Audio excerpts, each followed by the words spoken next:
Not sure if this is a good or fun idea. A monster that drains spell slots. This is inspired by certain abilities from a video game, which can drain energy or mana from casters.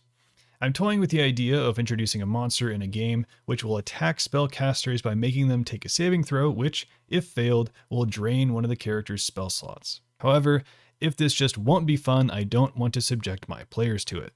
Personally, I would not do this. This is probably worth a long form video, but there are many pitfalls to adapting mechanics from video games to tabletop role playing games. I can think of several energy or mana draining effects from video games, and honestly, none of them pass the D&D smell test. Draining non-health resources like taking away spell slots or items or adding levels of exhaustion is, and I can say this from experience, incredibly frustrating for players. And it comes down to player agency.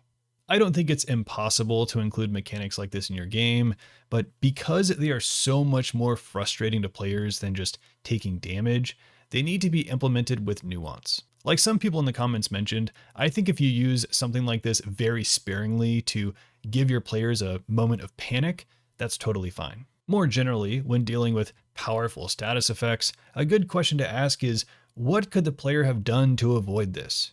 If the answer is roll better on their saving throw, I don't think that's good enough. Now, if the character chose to stand in a bloody pentagram or touch a skull that was glowing with necrotic energy, I would have no qualms with draining a few of their spell slots. Another thing you can do if you want to include a mechanic like this is to warn your players about it beforehand.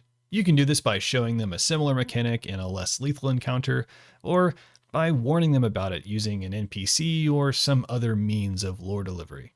I've found that if I let my players know about a mechanic like this beforehand, they find it way less frustrating, even if it's just as deadly.